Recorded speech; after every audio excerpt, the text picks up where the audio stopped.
하나님의 말씀 창세기 1장 1절부터 5절 말씀 보시겠습니다.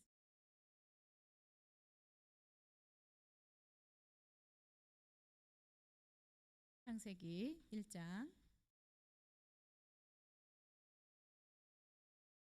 1절부터 5절 말씀 한 목소리로 읽겠습니다. 같이 읽겠습니다. 시작. 태초에 하나님이 천지를 창조하시니라. 땅이 혼돈하고 공허하며 흑암이 깊음 위에 있고 하나님의 영은 수면 위에 운행하시니라. 하나님이 이르시되 빛이 있으라 하시니 빛이 있었고 빛이 하나님이 보시기에 좋았더라. 하나님이 빛과 어둠을 나누사 하나님이 빛을 낮이라 부르시고 어둠을 밤이라 부르시니라. 저녁이 되고 아침이 되니 이는 첫째 날이니라. 아멘. 네, 오늘 우리가 이제 2024년 첫 예배를 드리는데 우리 표 한번 볼까요? 한번 같이 읽겠습니다. 시작. 하나님의 기뻐하신 뜻을 따르자.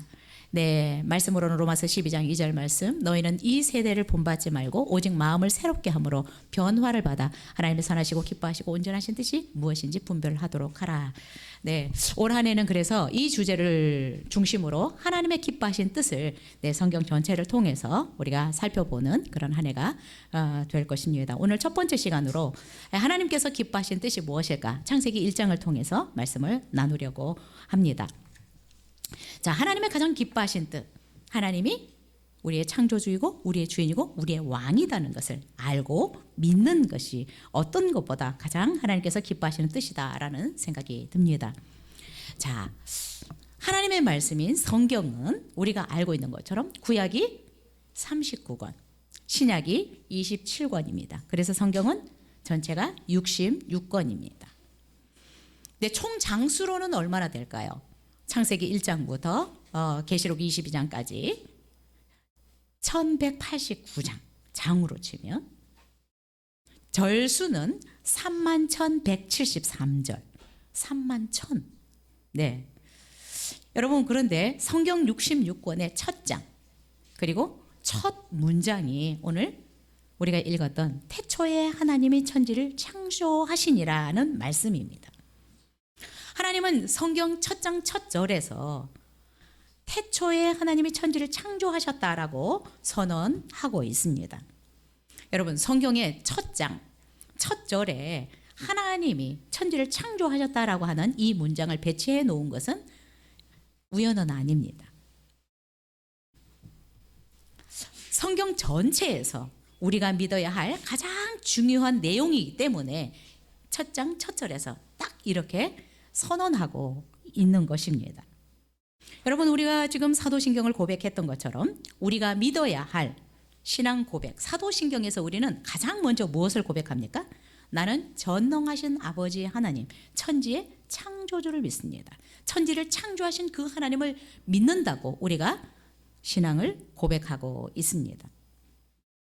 자, 그런데 여러분, 놀라운 것은 한국갤럽은 조사를 통해서 예수 그리스도를 믿는 사람들, 교회를 다니는 사람들을 조사를 해봤더니 하나님이 천지 만물을 창조하셨다라고 믿지 못하는 성도가 너무나 많다는 것입니다.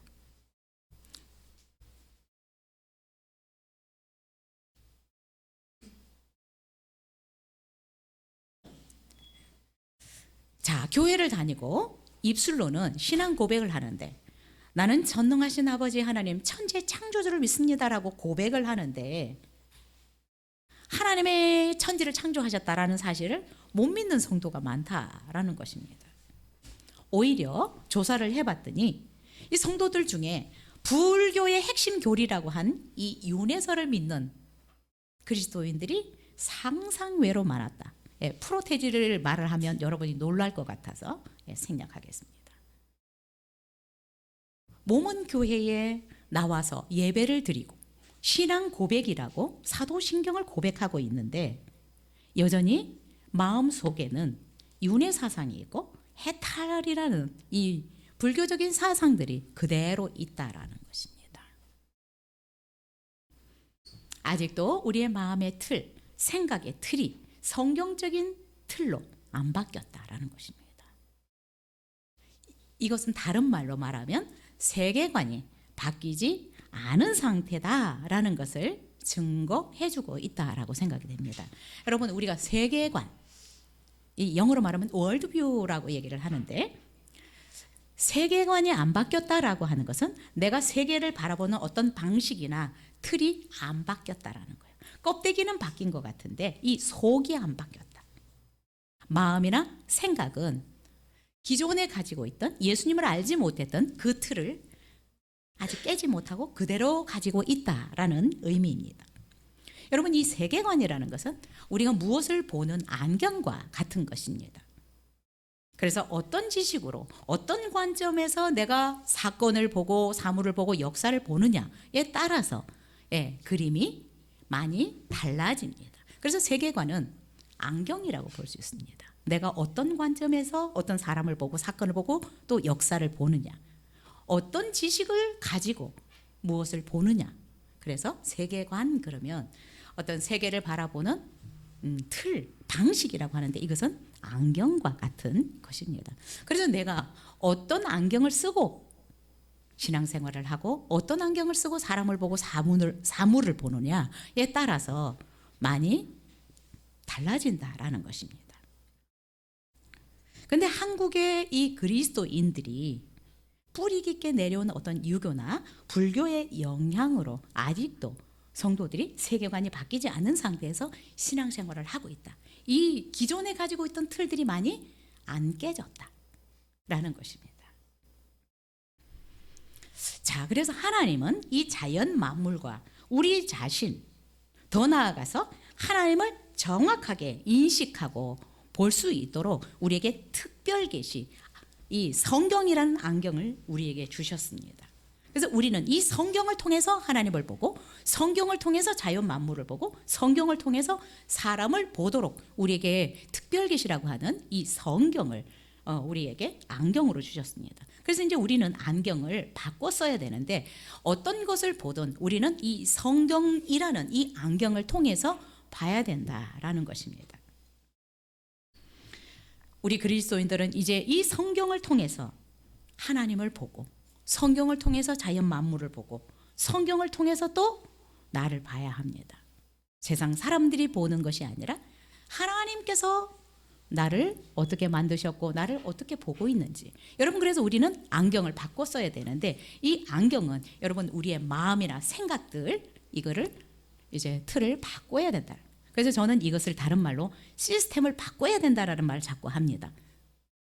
우리는 기존에 내가 가지고 있는 시스템이 있어요. 이 시스템을 깨지 못하고 성경적인 시스템으로 우리가 바꾸지 않고 신앙생활을 하니까 여러분 여전히 우리는 세상 사람들이 보는 것과 비슷하게 보고 살아가고 있다는 것입니다.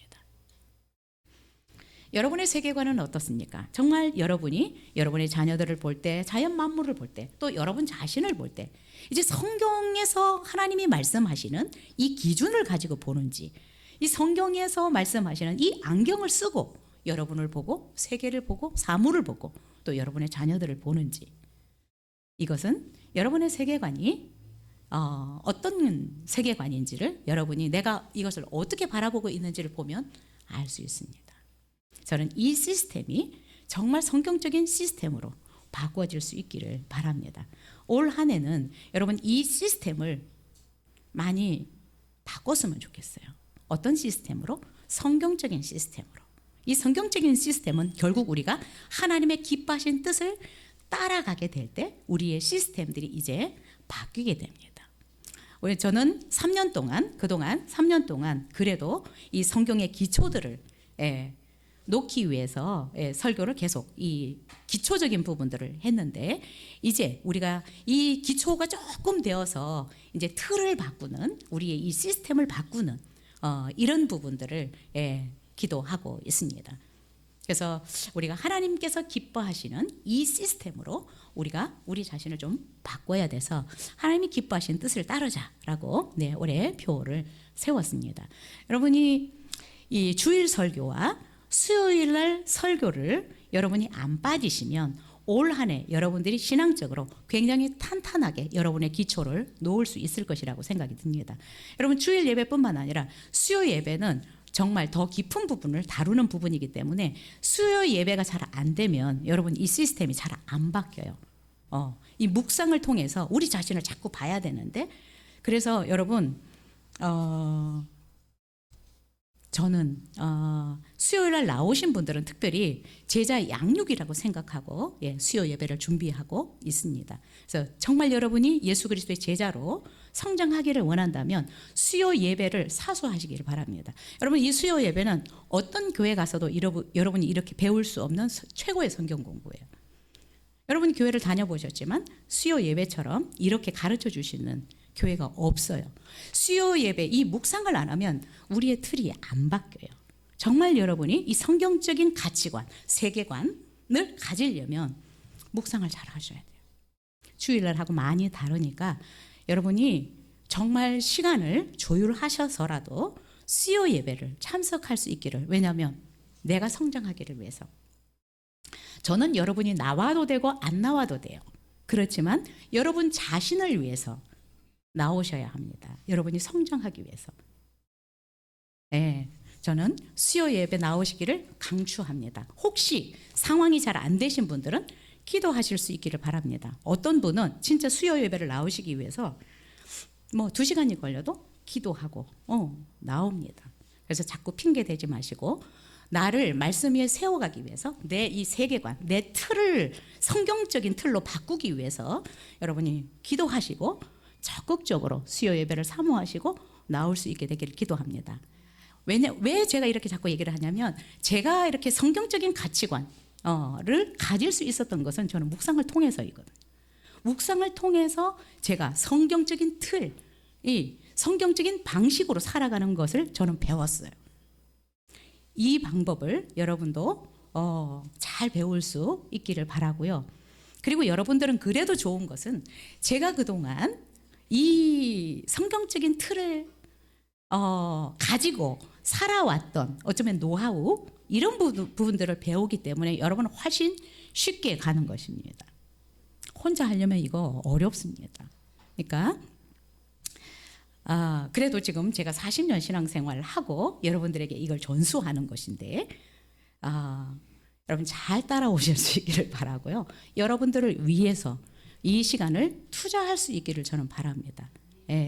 그래서 수요일 날은 시간을 여러분이 좀 할애를 해 놓으시면 좋겠습니다. 이 날은 떼어 놓으시고 시간을.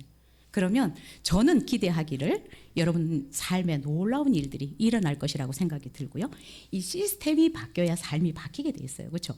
시스템이 바뀌어야 돼요. 아까 갤럽에서 얘기한 것처럼 정말 교회를 다니는데 여전히 해탈을 믿고 있고 여전히 윤회설을 믿고 있는 이 성도들이 많다라는 것은 심각한 것입니다. 틀이 안 바뀌었다라는 거예요. 생각하는 틀이나 사고의 삶의 틀, 이것을 바꿀 수 있는 것은 말씀밖에 없습니다. 그래서 저는 정말 예수 그리스도의 제자로, 그리고 정말 내가 성경적인 기초를 잘 놓아서 살아가기를 원한다면 수요 예배를 꼭 사수할 수 있기를 축복합니다. 자, 첫 번째 우리 1장 1절 다시 한번 읽겠습니다. 시작. 태초에 하나님이 천지를 창조하시니라. 자, 이 말씀은 모르는 사람도 없고 못 외우는 우리 그리스도인들도 없을 것이라고 생각합니다. 자, 한번 보세요.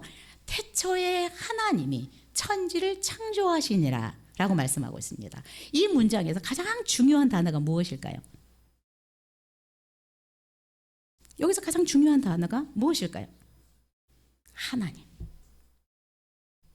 이 문장에서 가장 중요한 것이 왜 하나님이냐?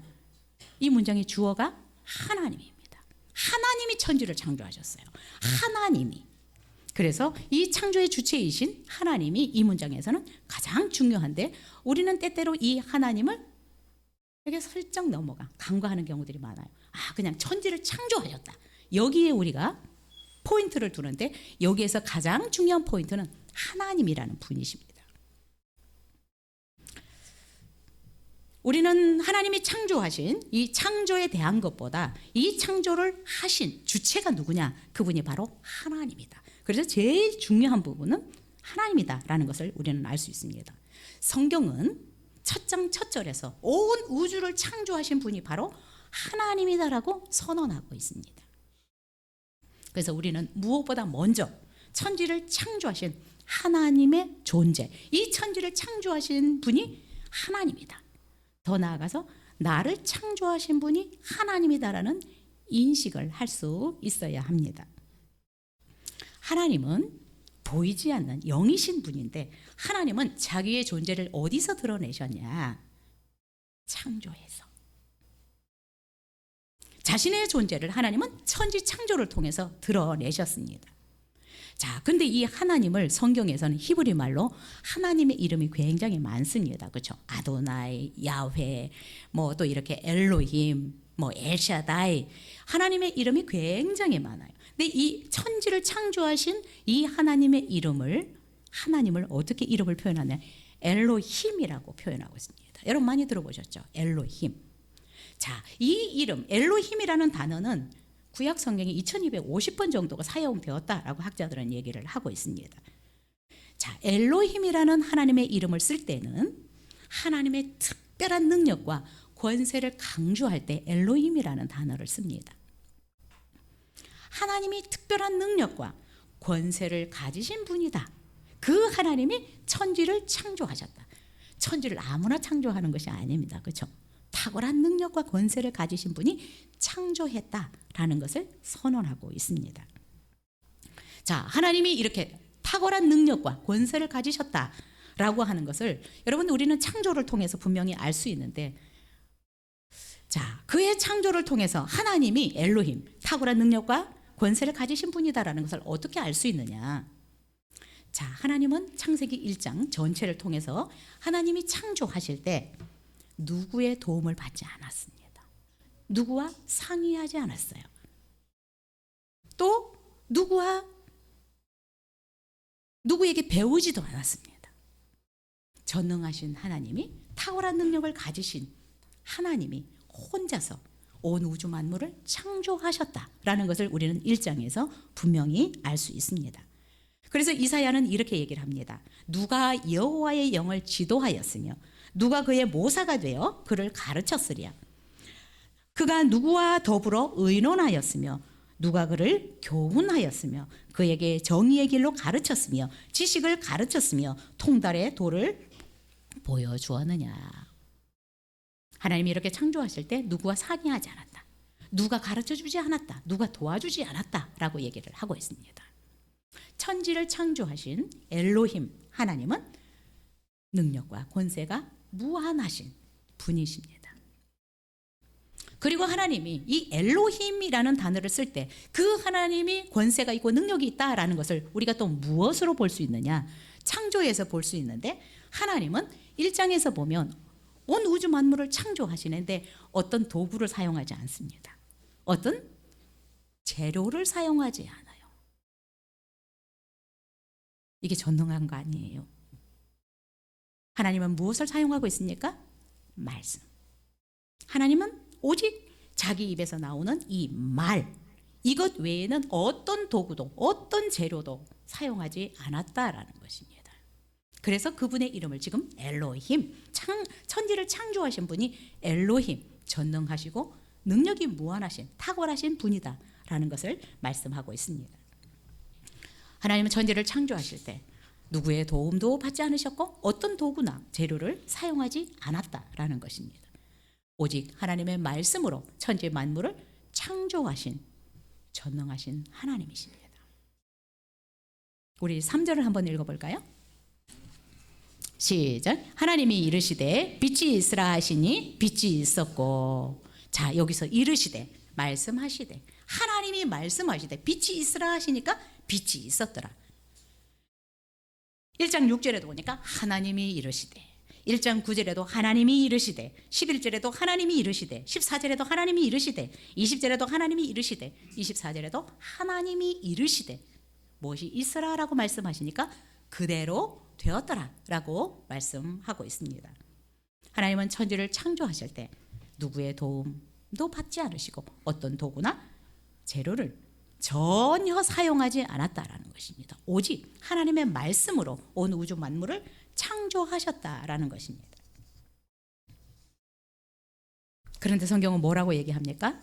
말씀하시되 그대로 되었더라. 그래서 하나님이 보시기에 좋았더라. 그대로 되었더라. 하나님이 보시기에 심히 좋았더라 라고 성경은 기록하고 있습니다.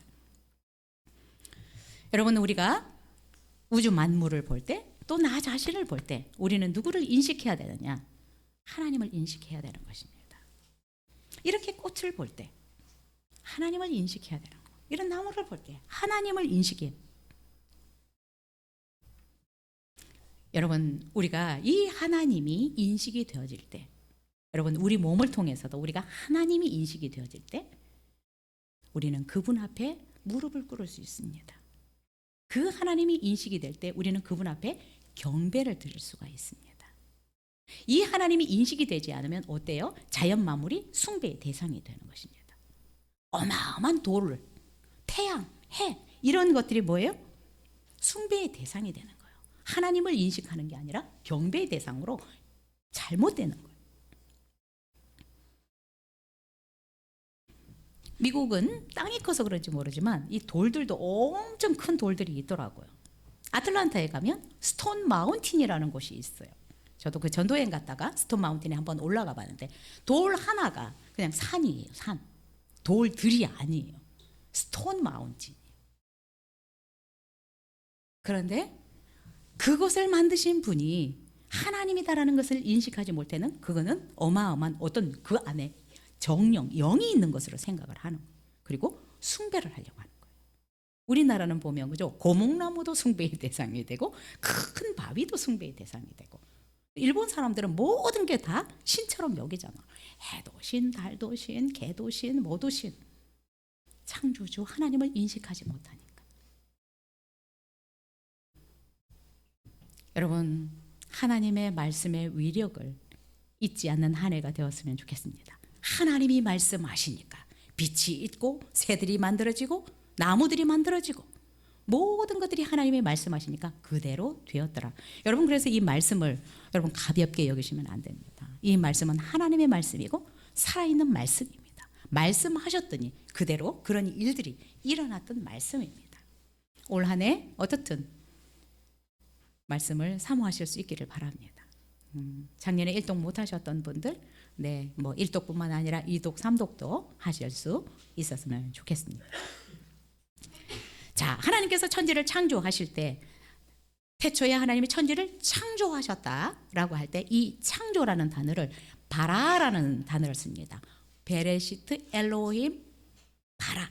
이 바라라고 하는 것은 창조하다라는 의미인데, 이 바라라는 의미는 만들다, 지어내다라는 뜻이 있습니다. 그런데 이 바라라는 단어는 아무나에게 다 사용하는 단어가 아닙니다. 오직 하나님께만 이 단어 바라라는 단어를 쓰는데, 왜냐하면 이전에 전혀 없었던 것을 만들 때 바라라는 단어를 쓰고, 어떤 것을 전혀 사용하지 않고 새로운 것을 만들었을 때 바라라는 단어를 씁니다. 그래서 이 바라라는 단어는 구약 성경에도 보면 하나님과 연관되어져만 사용되었던 단어입니다. 어떤 다른 재료를 전혀 사용하지 않고 없었던 것을 만들어내는 그분은 엘로힘 하나님이십니다. 이것을 바로 우리는 무에서 유를 창조하는 창조의 능력이다라고 말을 합니다. 하나님은 아무것도 없던 곳에서 모든 만물을 만들어 내셨습니다. 오직 말씀으로만. 무에서 유를 창조하는 이 절대적인 창조, 이게 이제 절대적인 창조다. 우리 인간들이 만들어내는 건 상대적인 거. 이미 하나님께서 주신 것들을 가지고 만드는 것들이잖아요. 그렇죠?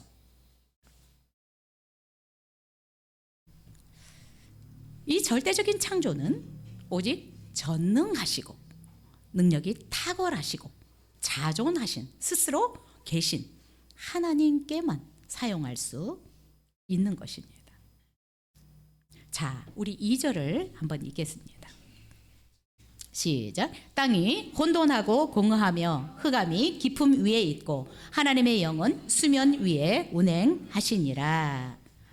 자, 2절에서 이 지구, 땅이라고 하는 것은 영어로 보면 the earth예요. 예, 이 지구를 말합니다. 하나님 천지를 창조하셨다라고 얘기를 하고 이 포커스를 어디다가 딱 카메라를 어디를 비추느냐, 이 지구, 땅을 비추고 있습니다. 이 땅이라고 하는 것은 우리가 살고 있는 지구를 말합니다.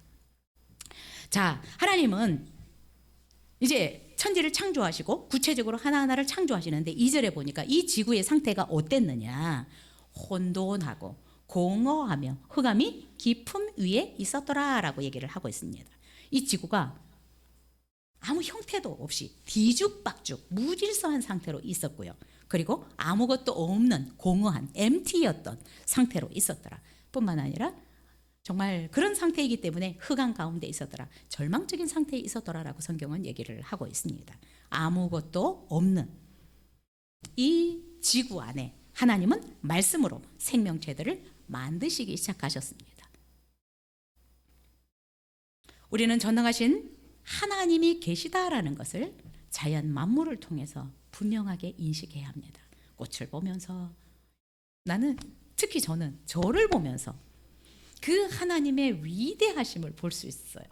여러분, 이 손톱의 세포와 손가락의 세포의 재생 기간이 달라요. 뇌의 세포와 위의 세포의 재생 기간이 달라요. 우리는 계속 세포가 재생하고 죽고 재생하고 죽잖아요. 그렇죠? 너무너무 놀라운 것은 부위마다 재생 기간이 달라요. 손톱 똑같은 것 같은데 손톱과 손의 세포가 달라요. 내장의 모든 세포의 재생 기간이 다릅니다. 하나님은 이렇게 무한하신 능력을 가지신 분입니다. 그래서 여러분을 볼 때 하나님을 인식해야 돼요. 가장 먼저 그 놀라우신 하나님, 나를 이렇게 만드신, 여러분 눈을 깜빡한 거, 우리 몸이 다 오토매틱이에요. 자동이에요. 그렇죠? 최첨단 자동화. 공장 자동화하는 것도 어려워요. 그렇죠? 근데 우리 몸은 전체가 자동이에요. 여러분 우리 자신을 볼 때 하나님의 존재를 인식해야 된다는 것입니다. 가장 먼저. 자연 만물을 볼 때 우리는 무엇보다도 하나님이 계시다라는 것을 인식해야 합니다. 하나님 천지 만물을 말씀으로 창조하셨고 또한 우리를 창조하신 분이십니다. 우리는 자꾸 천지 만물만 아니라 나를 창조하신 분이다라는 인식을 여러분 하셔야 합니다. 이것을 분명하게 할 때 이 첫 단추를 잘 끼는 것과 같아요. 아, 하나님이 나를 만드셨다. 다른 말로 하나님은 내 주인이다 라는 것입니다. 이것을 분명하게 할 때 여러분 정말 이 사실을 분명하게 인식하는 것이 얼마나 중요하냐. 이것이 우리의 삶과 우리 신앙생활의 첫 단추입니다. 이것이 잘 채워질 때 여러분의 삶은, 저의 삶은 질서가 잡힐 거예요. 지구처럼 질서가 잡힐 것이고 또한 풍성해질 것입니다.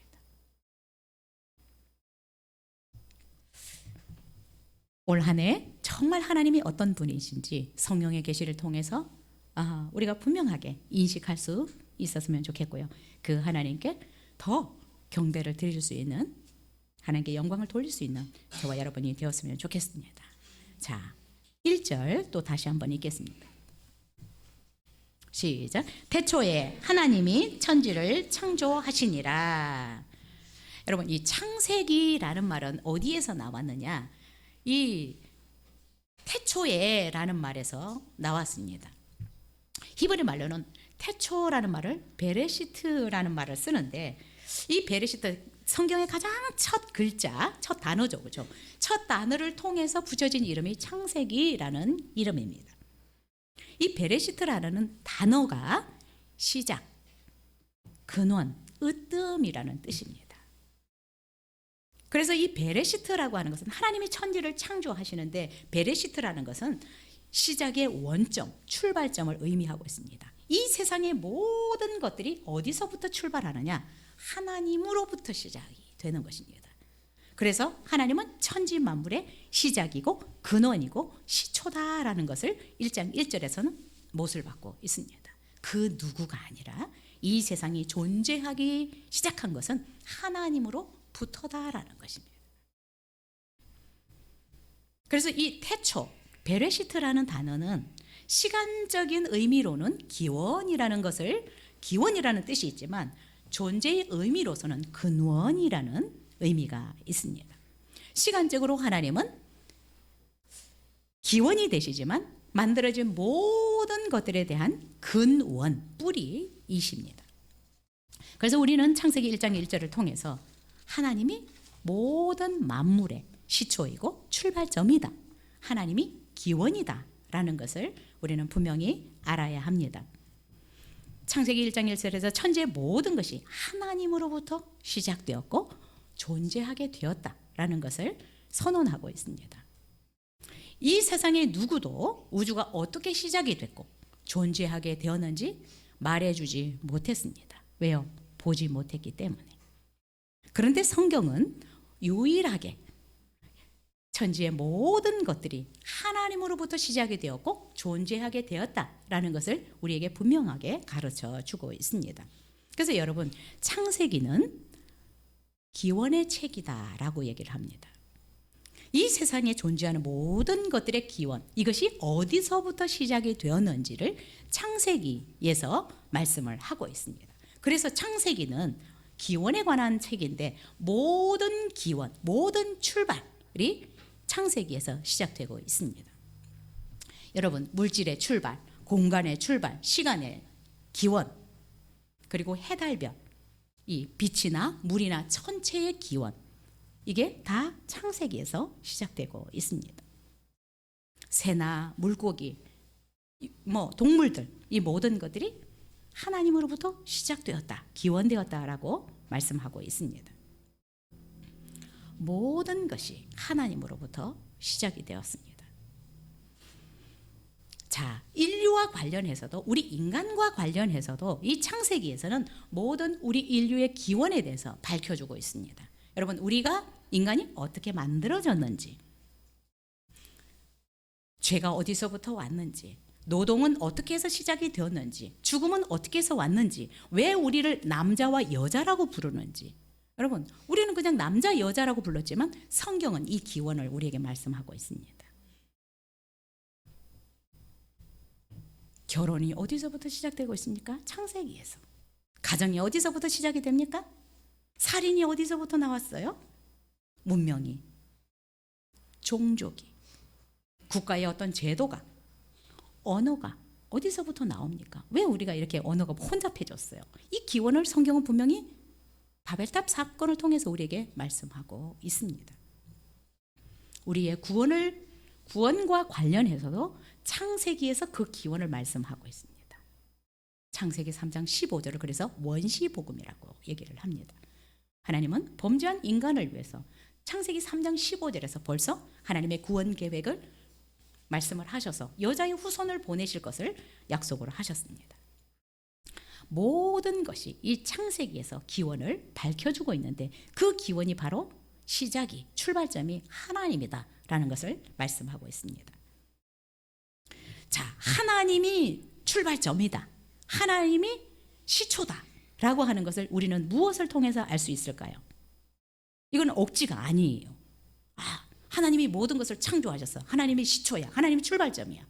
무엇을 통해서 우리는 이런 하나님이 기원이다라는 것을 확신할 수 있습니까? 하나님께서 창조한 것들의 이름을 붙여주십니다. 포인세치야, 해피추리, 해, 달, 별. 하나님이 빛을 낮이라 부르시고 이름을 명명하여 주시고 어둠을 밤이라고 불러주고. 우리가 왜 밤이라고 불러요? 하나님이 만들어 놓으셔서. 왜 이렇게 낮이라고 얘기합니까? 하나님이 낮이라고 이름을 붙여 놓으셨어요. 왜 우리가 하늘, 궁창이라고 얘기합니까? 하나님이 창세기에서 궁창, 하늘이라고 이름을 지어 놓으셨어요. 왜 우리가 물이라고 얘기해요? 하나님이 물, 바다라고 이름을 붙여 놓으셨어요. 우리는 그 이름을 지금도 사용하고 있는 것입니다. 해, 달, 별, 누가 이름을 지었습니까? 하나님이 만드시고 이름을 붙이셨습니다. 물고기, 누가 물고기라고 지었어요? 새, 남자, 여자. 하나님이 이 이름을 다 붙여 놓으셨어요. 왜? 자기가 만들었기 때문에. 자, 공식적으로 어떤 것에 이름을 이렇게 부여한다라고 하는 것은 굉장히 중요한 의미가 있습니다. 히브리인들의 관습에 이름을 이 부여하는 것은, 이름을 지어주는 것은 그 대상에 대해서 주권과 소유권을 가진 자가 이름을 부여해주게 되어 있습니다. 그래서 하나님이 천지를 창조하시고 이름을 붙이신 것은 그분이 시작이다, 그분이 창조하셨다 라는 것을 우리는 성경을 통해서 분명하게 알 수 있는 것입니다. 그래서 억지로 하나님이 시초다 라고 말을 하는 것이 아니라 하나님이 지으시고 그 이름을 붙이셨습니다. 남자라고 붙이셨고 여자라고 붙이셨고 해, 달, 별이라고 붙이셨고 물고기라고 붙이셨고 새라고 붙이셨습니다. 궁창, 하늘이라고. 우리는 저거를 뭐라고 이름을 지을까요? 하나님이 궁창이라고, 바다라고 다 창조하신 분이 이름을 부여해 놓으신 것을 우리는 지금도 그대로 사용하고 있습니다. 자, 이런 모든 것들을 볼 때 하나님에 의해서 창조되고 시작되었다라는 것을 우리는 알 수 있습니다. 자, 창세기 1장 1절을 통해서 우리는 그래서 우주의 기원, 지구의 기원 뿐만 아니라 나의 기원, 내가 어디서부터 시작되었느냐, 이 사실을 우리는 잊지 않아야 합니다. 내가 어디서부터 시작이 되었느냐. 그래서 여러분, 하나님이 모든 것의 기원이다 라고 하는 것은 우리 삶이나 우리 인생에 있어서 가장 본질적인 부분입니다. 이것을 아는 것은, 내가 하나님께로부터 왔다 라고 하는 것을 알고 믿는 것은 어떤 것보다도 중요합니다. 여러분, 이것을 모르는 사람들의 삶은 굉장히 지구의 상태처럼 혼돈스러운 상태, 뭔가 뒤죽박죽 엉켜있는 상태, 그리고 사실 어디서부터 왔고 어디로 가는지도 모르고 살아가는, 그래서 결국 이 사실을 모르면 헤매고 살아갈 수밖에 없습니다. 결국 하나님을 모르는 사람들은 인생을 많이 방황하게 됩니다. 그래서 태초에 하나님이 천지를 창조하셨다라는 말씀을 우리가 수없이 들었는데, 이것을 우리가 생각할 때마다 하나님이 나를 창조하셨고 내가 하나님으로부터 왔다라는 이 사실을 우리는 기억해야 합니다. 그런데 우리는 학교에서 진화론을 배워왔기 때문에 수십억 년을 거쳐서 진화되고 단세포에서 다세포로 진화되어서 원숭이를 통해서 진화되었다라는 이런 거를 학교에서 배우니까 우리가 이 창조론이 우리에게 정말로 믿어지기가 쉽지 않습니다. 그래서 아이들도 헷갈릴 거예요. 학교에서는 진화론을 가르치고 교회에서는 창조론을 가르치고. 근데 여러분이 분명히 알 것은 지금 세계 어느 곳에서도 어떤 생물이, 어떤 식물이 진화되어서 오는 중간 과정이 없다는 거예요. 어떤 것도 진화되지 않고 하나님이 만드신 그 종류대로 지금 살아가고 있습니다. 미국에 가면 레드우드 공원이 있습니다. 이 레드우드 나무는 우리나라 세콰이아 나무 같은 그런 나무인데 요세미티와 다르게 이 레드우드 공원은 이 습기가 좀 많은 것 같아요. 그래서 습기가 많다 보니까 그 아름드리 되는 이 레드우드 나무에 이끼들이 막 달라붙어 있어요. 습기가 좀 많아서 그런 것 같아요, 제가 볼 때는. 근데 여러분, 이끼는 그렇게 레드우드 나무에 이렇게 붙어 있는데 나무가 안 돼요. 여전히 이끼예요. 절대로 여러분 진화되는 거 하나도 없습니다. 어떤 하나라도 진화되는 중간 과정이 발견됐다면 진화론자들이 정말 쾌재를 부를 텐데 어디에도 이것이 발견되지 않았습니다. 이거는 가설입니다. 그럴 것이라는. 왜 그럴까요? 창조를 믿지 않기 때문에. 하나님은 분명히 성경에서 창조했다라고 선언하고 있는데 이 사실을 믿지 않으니까 이 지구가 어떻게 만들어졌을까? 이런 생물들은 어떻게 만들어졌을까? 그래서 그들이 추론한 것이 시간이 많이 지나면서 단세포에서 다세포로 이렇게 진화되었겠지. 그래서 그들에게 중요한 것은 뭐예요? 시간인 거예요. 수십억 년, 45억 년, 20억 년. 여러분, 여러분의 뿌리가 원숭이라고 믿고 있습니까? 그냥 이 정말 아메바와 같은 이런 생물에서 진화되어서 원숭이를 통해서 여러분이 되었다고 믿고 있습니까?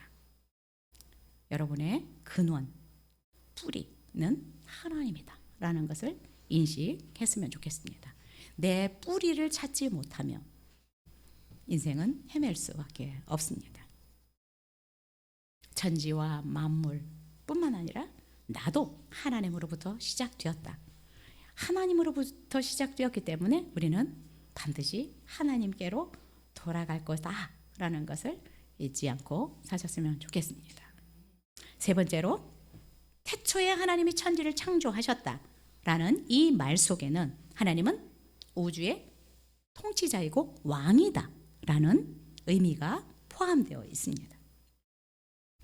하나님이 천지를 창조하셨다라고 하는 것은 온 우주의 주인이다 라는 말입니다. 만물의 소유권을 가진 분이다 라는 것을 선언하고 있습니다.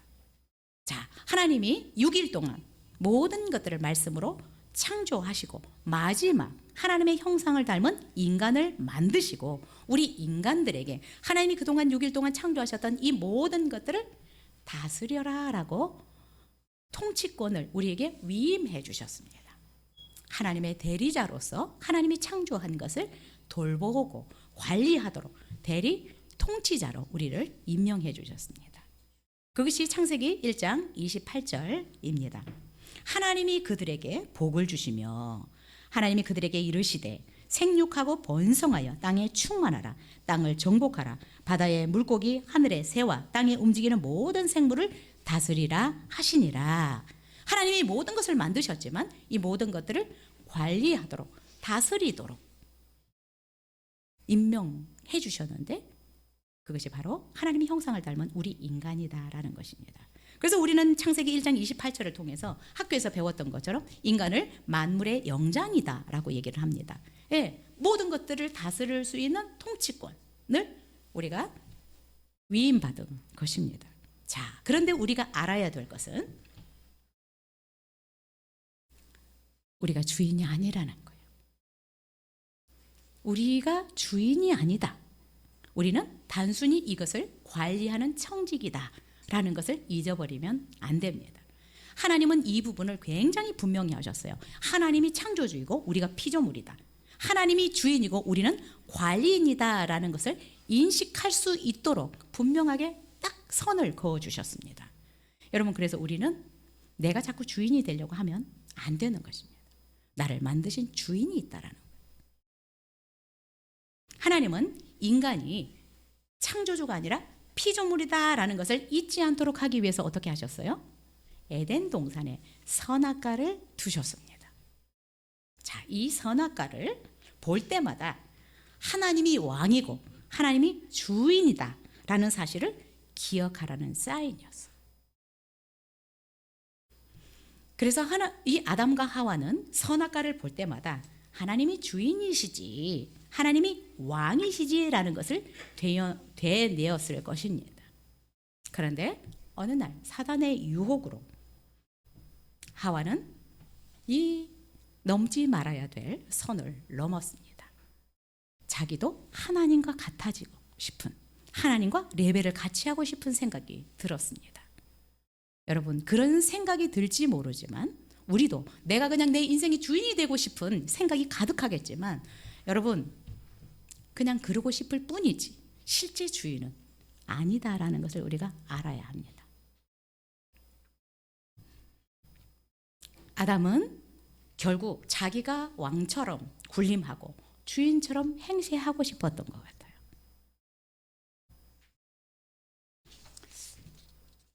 그래서 결국은 너가 이것을 먹으면 하나님처럼 될 거야 라는 이 말에 그는 결국 선악과를 먹었습니다. 그래서 여러분, 아담의 후예인 우리 인류에게 끊임없이 내가 주인이다, 내가 왕이다, 그래서 그런 행세를, 군림을 하려고 하는 우리의 속성이 있습니다. 그래서 우리 마음 안에서 자꾸 내가 왕이야, 내 마음대로 하고 살래, 이런 하나님을 자꾸 내 삶에서 왕이 아니라 밀쳐내는, 그래서 내가 내 마음대로 하고 싶은 이런 행위들이 나오는 것입니다. 그래서 끊임없이 이 세상이 문명이 발달할수록 사람들은 어때요? 하나님을 밀어내는 것입니다. 내가 그냥 내 마음대로 내가 주인이 되어서 살고 싶은 것입니다. 말세가 가까워지면 이 현상이 더 두드러지게 일어날 거예요. 왜? 사단들이 끊임없이 우리를 네가 최고야, 네가 왕이야, 네 마음대로 해도 돼 라고 속삭이기 때문에 그렇습니다. 여러분, 결국 이 속삭임에 넘어가면 어떻게 됩니까? 참 행복할 것 같아요. 내 마음대로 하고 살면. 진짜 뭔가 저거 먹으면, 선악과를 먹으면 하나님처럼 눈이 밝아져서 막 하나님처럼 될 줄 알았는데, 여러분, 어마어마한 착각이었어요. 그걸 먹고 나니까 하나님을 밀어내고 났더니 이 어마어마한 불안들이 엄습해 오는 거예요. 그리고 결국 하나님으로부터 쫓겨나게 되고, 에덴 동산에서 쫓겨나게 되고, 그리고 땅을 파는데 얼마나 고통스러운지, 그리고 주변에서 살인들이 일어나고, 하나님을 내 삶에서 왕의 자리에서 밀어냈더니 내가 왕이 되면 참 마음대로 하고 좋을 것 같았는데 인생이 파란만장해지는 거예요. 아담과 하와가 두려움에서 헤어날 수가 없었어요. 자기도 누군가가 죽일 것 같고, 하나님의 보호에서 벗어나니까 이렇게 두려워지는 것입니다. 여러분, 여러분의 마음, 여러분의 생각, 여러분의 삶에서 하나님을 자꾸 밀어내려고 하지 마십시오. 세상은 계속적으로 하나님을 밀어내라고 얘기할 거예요. 왜? 이렇게 발달했는데 그냥 네 힘으로 살아갈 수 있어. 마음대로 살아. 그게 좋잖아. 사단은 끊임없이 우리에게 우리 스스로가 주인이 되도록 부추길 것입니다. 그런데 우리가 하나님과 멀어지면 멀어질수록 우리의 삶이 힘들어진다는 것을 여러분이 아담과 하와를 통해서 보셔야 합니다. 그 죄로 말미암아 우리 인류가 지금까지 이렇게 고통하며 살아가고 있습니다. 하나님은 온 우주 만물을 창조하시고 아담과 하와에게 대리 통치자로서 임명을 하셨지만, 우리가 기억해야 하는 것은 우리의 주인이 하나님이시다, 우리의 왕이 하나님이시다, 나도 하나님의 통치를 받고 살아간다 라는 이 사실을 잊어서는 안 됩니다. 여러분, 하나님이 우주를 통치하시지 않으면 어떻게 될까요? 여러분이 저와 여러분을 하나님이 통치하시지 않으면, 우리가 그 하나님의 그 통치권을 벗어난다면 우리의 삶은 어떨까요? 저는 아담과 하와가 같아질 거라고 생각합니다. 늘 불안하고 걱정, 근심, 하는 일들도 너무 팍팍하고 힘들고. 하나님이 이 우주를 통치하지 않으면 어떨까요? 하나님은 그냥 창조만 하시고 이걸 갖다가 지금 다스리지 않으면 어떻게 될까요? 이 지구가 절대로 이렇게 질서정연하게 봄, 여름, 가을, 겨울이 돌아갈 수가 없습니다. 여러분, 아무리 잘 지은 집도 주인이 관리를 하지 않으면 쉽게 망가집니다. 하나님이 온 우주를 이렇게 만드셨는데 하나님이 이 우주를 지금 관리하고 있기 때문에 이렇게 아름답게 유지되고 보존되고 있는 것이라고 생각이 됩니다. 우주 만물을 통치하는 존재가 없다면 정말 우주의 질서는 금방 깨져버릴 것입니다. 여러분, 그러면 이 태양이 궤도를 벗어나고 달이 궤도를 벗어나면 어떻게 될까요? 우리는 존재할 수 없습니다. 수많은 행성들은 서로 부딪혀서 충돌할 것이고, 그런데 하나님이 지금까지 하나님께서 창조하신 이 온 우주를 다스리고 계시다라는 것입니다. 또한 우리 위에서 또 모든 나라 위에서 하나님은 다스리고 계시는 분이십니다. 잊어버리시면 안 됩니다. 우리의 왕이시고 우리의 통치자가 계신다는 것을. 그래서 자꾸 내 마음대로 내가 왕이 돼서 내가 주인이 되어서 살아가려고 하는 것은 계속 사단이 나를 그렇게 속이고 있다라는 것을 여러분이 기억하십시오. 하나님은 창조하신 그 우주를 지금도 지혜와 권능으로 다스리고 계십니다. 모든 나라들도 하나님이 다스립니다. 성경에 보면 그죠? 수많은 나라들이 세워지지만 바벨론, 아시리아 어마어마한 힘이 있는 것 같지만 결국 하나님은 그 나라들도 다 패하게 하셨습니다. 해가 지지 않던 그 로마도 하나님은 패하게 하셨습니다. 하나님은 천지 만물을 창조하셨을 뿐만 아니라 지금도 그 창조한 세계를 다스리고 운영하고 계십니다. 한치의 오차도 없이. 뿐만 아니라 저와 여러분을 하나님이 만드셨기 때문에 우리를 또한 다스리고 계십니다. 그래서 여러분, 이 하나님이 나를 창조하신 이 사실을 우리가 인식하고 그분의 통치, 그분의 선하신 통치, 그분의 선하신 인도하심을 받기를 사모한다면 하나님은 기쁘게 우리를 인도하실 것이고 우리를 다스려 주실 것이다 라고 믿습니다. 여러분, 하나님의 이런 완전한 통치가 저와 여러분 위에 있을 때 또한 우리가 그 하나님의 다스림을 온전히 받으려고 하고 그분의 인도를 따라서 살아가려고 할 때 여러분, 우리의 삶은 질서정연해질 것입니다. 막 헝클어졌던 것이 오히려 여러분 질서 있게 될 것이고, 또한 정말 어쩌면 암흑과 같이 소망이 없던 우리의 삶들이 오히려 희망에 넘칠 것이라고 생각이 됩니다. 올 한 해 정말 하나님이 나의 주인이다, 나의 왕이다 라는 것을 여러분 인식하시고 그분의 통치, 그분의 인도를 잘 따라서 살아가기를 사모했으면 좋겠습니다. 그것이 하나님께서 우리에게 가장 기뻐하시는 뜻이라고 저는 새해 첫 설교에서 말씀드리고 싶습니다. 우리 이 시간 좀 기도했으면 좋겠습니다.